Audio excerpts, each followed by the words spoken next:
यार देखो, आज का ये वीडियो ना बहुत ज्यादा इंटरेस्टिंग होने वाला है, क्योंकि आज की इस वीडियो में मैं आपको बताने वाला हूँ कि आप फ्री फायर में सही से सेटिंग कैसे कर सकते हो।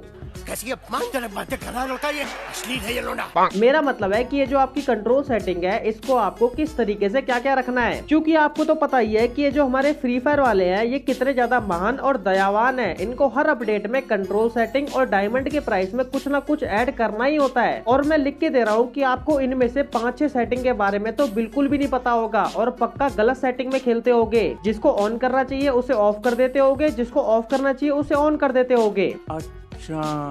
और वहीं तुम लोग सबसे बड़ी गलती कर देते हो और बस सोचते रह जाते हो कि भाई ये सामने वाला बंदा तो इतना अच्छा खेल पा रहा है, लेकिन हम नूबड़ों की तरह खेले जा रहे हैं। इसीलिए आज का ये वीडियो आपके लिए बहुत ज्यादा इंपॉर्टेंट है, क्योंकि आपको नई नई चीजें पता चलने वाली है। इसीलिए वीडियो का एक पार्ट भी स्किप मत करना और जल्दी से एक बार वीडियो के नीचे देखो, आपने अभी तक लाइक वाले बटन पे क्लिक नहीं किया है तो भाई एक लाइक तो कर ही सकते हो यार। और जो बंदे नए आ रहे हैं वो फटाफट सब्सक्राइब भी कर लो। चलते अपन वीडियो को शुरू करते हैं।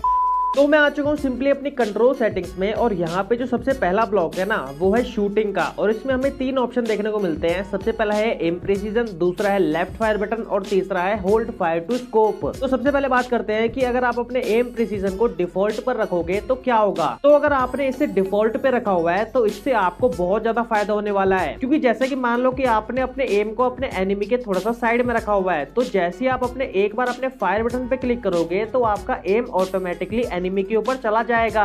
और साथ ही में अगर आप अपने एम को एनिमी के थोड़ा सा बगल में रखकर अपने स्कोप को एक बार ऑन ऑफ करोगे तो आपका एम तब भी ऑटोमेटिकली एनिमी के ऊपर आ जाएगा, जो कि आपको दूर वाले एनिमी को मारने में बहुत ज्यादा हेल्प करता है। लेकिन अगर हम इसे प्रिसाइज ऑन स्कोप पे रखकर खेलेंगे तो तब अगर आप अपने स्कोप को ऑन ऑफ करोगे तो आपका ऑटोमेटिकली एम लॉक नहीं होगा। जहां पर आपने अपने स्कोप को ऑन किया होगा एग्जैक्टली वहीं पर आपका स्कोप ऑफ हो जाएगा। और अगर आप इसे फुल कंट्रोल पे कर दोगे तो आपका एम लॉक 0% हो जाएगा। मतलब आप चाहे अपने स्कोप को ओपन करो या फिर ना करो, कुछ फर्क नहीं पड़ेगा, आपका एम लॉक होने ही नहीं वाला। मतलब अगर आप थोड़ा सा भी एनिमी के बगल में एम को रखकर फायर करोगे तो आपकी जो बुलेट है वो थोड़ा सा बगल में ही जाएंगी, बिल्कुल भी एनिमी के ऊपर नहीं आएंगी। उसके बाद जो नेक्स्ट ऑप्शन है वो है लेफ्ट फायर बटन का। तो अगर आपने अपने लेफ्ट फायर बटन को ऑलवेज पे सेट कर दिया है तो हमारी कस्टम एचओडी में लेफ्ट फायर बटन पूरे टाइम दिखेगा। लेकिन अगर आपने इसे शो व्हेन स्कोप्ड पे सेट कर दिया तो ये आपको तभी दिखेगा जब आपने अपने स्कोप को ओपन करा होगा। स्कोप को ऑफ करते ही ये गायब हो जाएगा। तो इस बटन का ज्यादातर 3 फिंगर या फिर 4 फिंगर प्लेयर यूज करते हैं फास्ट ग्लू वॉल लगाने के लिए, तो आप भी इस बटन का यूज कर सकते हो।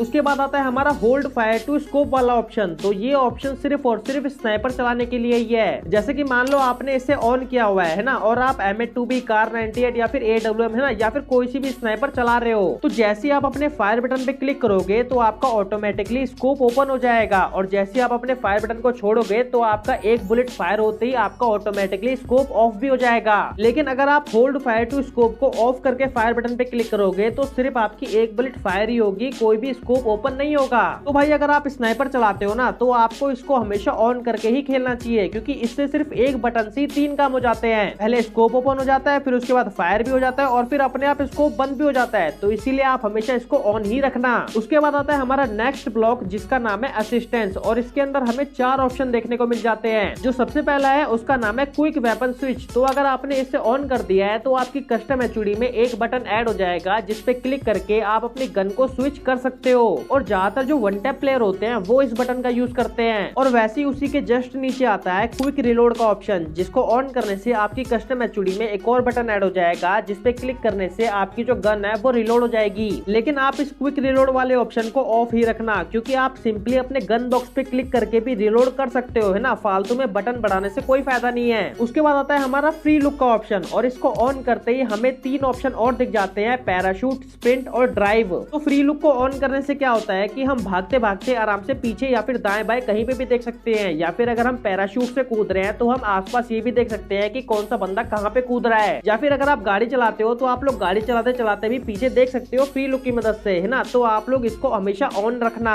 और फ्री लुक के नीचे जो ऑप्शन आता है उसका नाम है ऑटो स्विच गन, है ना। तो ये भी एक काफी बढ़िया ऑप्शन ऑप्शन है इसको आप लोग ऑन कर लेना। तो इसका काम क्या है कि जैसे कि मान लो आपके पास 2 गन है ना, और फाइट करते करते आपकी किसी भी एक गन की गोली पूरी की पूरी तरीके से खत्म हो चुकी है, तो अगर आपने ऑटो स्विच गन को ऑन कर रखा होगा तो ऑटोमेटिकली आपके हाथ में वो गन आ जाएगी जिस गन में गोलियां होंगी। लेकिन ये बात याद रखना कि ऑटोमेटिक गन स्विच तभी होगी जब आपकी एक गन की गोली पूरी की पूरी तरीके से खत्म हो गई होगी। उसके बाद आता है हमारा नेक्स्ट स्लॉट जिसका नाम है थ्रोएबल्स, है ना, और इसके अंदर हमें 2 ऑप्शन देखने को मिलते हैं। सबसे पहला है ग्रेनेड स्लॉट का। तो अगर आपने अपने ग्रेनेड स्लॉट को सिंगल स्लॉट पे कर रखा होगा तो आपकी जितनी भी ग्लू वॉल होंगी या फिर जितने भी आपके ग्रेनेड होंगे वो आपको एक ही बटन में देखने को मिलेंगे। लेकिन अगर आप इसे डबल स्लॉट पे कर दोगे तो आपको ग्लू वॉल के लिए एक अलग बटन मिलेगा और ग्रेनेड के लिए एक अलग बटन मिल जाएगा। और मैं भी इसे डबल स्लॉट पे रखकर ही खेलता हूँ, तो आप भी इसे डबल स्लॉट पर ही रखना। और उसके नीचे आता है ग्लू वॉल स्मार्ट थ्रो का ऑप्शन, है ना। तो ये ऑप्शन मुझे बहुत ज्यादा बेकार भी लगता है और कभी कभी सही भी लगता है। तो इस बटन से क्या होता है कि अगर आप इसे ऑन कर दोगे तो आपकी गेम में जो ग्लू वॉल होती है, अगर आप उस बटन पे क्लिक कर दोगे तो आपकी ग्लू वॉल अपने आप ही लग जाएगी बिना फायर बटन पे क्लिक किए।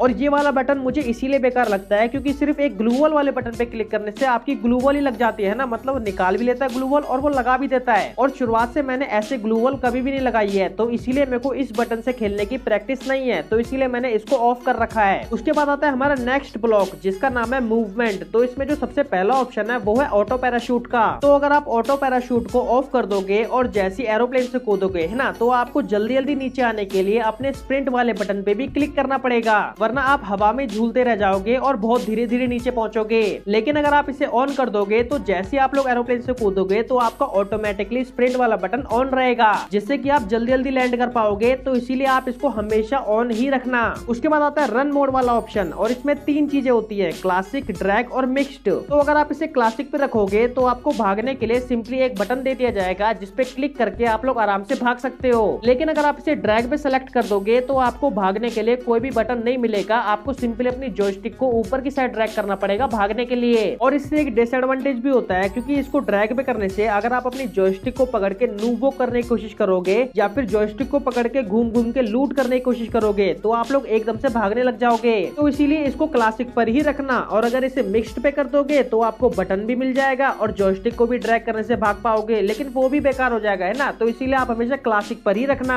उसके बाद आता है व्हीकल कंट्रोल का ऑप्शन, 1 हैंडेड या फिर 2 हैंडेड। तो इसको अगर आप 2 हैंडेड पे रखोगे तो आपको गाड़ी चलाते समय स्क्रीन पर 4 बटन दिखेंगे, 2 होंगे लेफ्ट राइट के और 2 होंगे ब्रेक और एक्सेलरेट करने के। लेकिन अगर इसे 1 हैंडेड पे रखोगे तो आपको कोई भी बटन देखने को नहीं मिलेगा, आपको अपनी गाड़ी चलाने के लिए अपनी जॉयस्टिक से ही सब कुछ कंट्रोल करना पड़ेगा। और जॉयस्टिक से गाड़ी चलाते समय गाड़ी चलती कम है, ठुकती जाता है ना, तो इसीलिए इसको 2 हैंडेड पर ही रखना। उसके बाद आता है हमारा नोटिफिकेशन वाला ऑप्शन जिसमें सबसे पहला है इन गेम टिप्स। तो अगर आप इसे डिफॉल्ट पे रखोगे तो आपका जो सेफ जोन श्रिंक होने का टाइमर होता है वो आपको पूरा का पूरा लंबा लंबा दिखेगा स्क्रीन पे। लेकिन अगर इसे सिंपलीफाइड पे कर दोगे तो जो टाइमर वगैरह होता है वो आपको छोटा सा दिखेगा कोने में। उसके नीचे है एलिमिनेशन नोटिफिकेशन। तो इसको क्लासिक पे रखने से अगर आप किसी को किल करोगे तो वो जो किल करने का जो ऊपर फोटो सी बन के आती है वो थोड़ी सी एनिमेशन के साथ आएगी और थोड़ी सी एनिमेशन के साथ ही जाएगी। लेकिन अगर सिंपलीफाइड पे कर दोगे तो बस वो एक फोटो आएगी और ऐसी चली जाएगी, है ना, कोई भी ट्रांजिशन या फिर एनिमेशन देखने को नहीं मिलेगी। तो अगर आपका लो एंड का फोन होता है तो आप इसे हमेशा सिंपलीफाइड पे ही रखना। इसके बाद आता है हमारा लास्ट ब्लॉक जिसका नाम है विजुअल्स, और इसमें जो सबसे पहला ऑप्शन है वो है डैमेज इंडिकेटर का। तो अगर आप इसे क्लासिक पे रखोगे और अगर बॉडी पे डैमेज दोगे तो आपका जो बॉडी पे डैमेज होगा वो येलो में दिखेगा और जो हेड पे होगा वो रेड में दिखेगा, और जो डैमेज होता है वो थोड़ा ज्यादा देर तक स्क्रीन पे दिखेगा और छोटा छोटा डैमेज दिखेगा। लेकिन अगर इसे न्यू पर कर दोगे तो अगर आप लोग बॉडी शॉट मारोगे तो आपको व्हाइट कलर का दिखेगा डैमेज, है ना, और हेडशॉट मारोगे तो रेड का ही दिखेगा, और जो डैमेज है वो आपकी स्क्रीन से जल्दी जल्दी गायब होते रहेगा और साथ ही में थोड़ा बड़ा बड़ा भी दिखेगा। तो आप दोनों में से जो मर्जी रख सकते हो। उसके बाद आता है हमारा विजुअल इफेक्ट्स का ऑप्शन, है ना। तो ये भी एक काफी इंपॉर्टेंट ऑप्शन होता है। इसमें हमें 3 ऑप्शन मिलते हैं, क्लासिक, डार्क और नो ब्लड। तो क्लासिक पे रखने से क्या होता है कि जब भी आप सेफ जोन के बाहर रहोगे तो आपको अपनी स्क्रीन के ऊपर लगातार रेड रेड कलर के धब्बे आपके आते रहेंगे, जिससे कि आपको जोन के बाहर फाइट करने में बहुत ज्यादा मुश्किल हो जाएगी। और जब किसी पे फायर करोगे तो आपको रेड रेड कलर का ब्लड भी देखने को मिलेगा। और अगर आप इसे डार्क पे कर दोगे तो आपको जोन के बाहर ब्लैक कलर के धब्बे देखने को मिलेंगे और आपको इससे भी जोन के बाहर फाइट करने में दिक्कत होगी। और किसी के ऊपर फायर करोगे तो आपको ब्लैक कलर का ब्लड देखने को मिलेगा। लेकिन अगर इसे नो ब्लड पे सेट कर दोगे तो आपको जोन के बाहर कोई भी दाग धब्बा देखने को नहीं मिलेगा, जिससे कि आप जोन के बाहर आराम से फाइट ले पाओगे। और किसी पे फायर करते समय भी आपको कोई भी ब्लड देखने को नहीं मिलेगा, तो इसीलिए इसे हमेशा नो ब्लड पे ही रखना। उसके बाद जो हमारा हिट मार्कर है इसे आप क्लासिक, क्लासिक या फिर न्यू कुछ भी कर लेना। और जो आपका टीममेट इन्फो है, अगर आप इसे ट्रांसलूसेंट पे कर दोगे और अपने टीममेट के पास जाओगे तो आपका जो टीममेट का नाम होता है उसकी ओपेसिटी थोड़ी सी कम हो जाएगी और टीममेट के थोड़ा सा दूर जाते ही उसके नाम की जो ओपेसिटी है वो वापस से 100 हो जाएगी और पूरा का पूरा सही से नाम दिखेगा। लेकिन अगर इसे क्लासिक पे रखोगे तो आप चाहे पास जाओ या फिर दूर जाओ, आपको पूरे टाइम आपका जो टीममेट का नाम है वो पूरा व्हाइट में ही दिखेगा। तो इसे आप जो मर्जी रख लेना, मैं तो इसे ट्रांसलूसेंट पे ही रखता हूँ। और बाकी इसमें कोई भी इंपॉर्टेंट सेटिंग नहीं बची है, बस आप लोग अपने डिस्प्ले में आना और यहाँ पे एकदम नीचे आके अपने गन शॉट अलर्ट्स को ऑन कर लेना, जिससे कि जितने भी एनिमी जहाँ से भी फायर कर रहे होंगे वो आपको अपनी स्क्रीन पे साथ के साथ दिखते रहेंगे एक बुलेट के सिंबल में, है ना। तो आप लोग इसको हमेशा ऑन करके रखना। और भाई सच बता रहा हूँ कि ये जो सभी सेटिंग्स है ना, इनकी एक एक क्लिप लाके सही तरीके से बताने में बहुत मेहनत लगी है ना। मतलब ऐसा मान लो कि यार 25-30 बार गेम में घुस के निकाल के क्लिप लेके आया हूँ। तो इसीलिए अगर आप इस वीडियो को बिना लाइक किए जाओगे तो यार बहुत बुरा लगेगा। और भाई प्लीज यार सब्सक्राइब भी कर दो यार, है ना, प्लीज कर दो, है ना। आपके एक सब्सक्राइब से बहुत अच्छा लगता है। मिलता हूँ मैं आपसे नेक्स्ट वीडियो में, तब तक के लिए बाय बाय।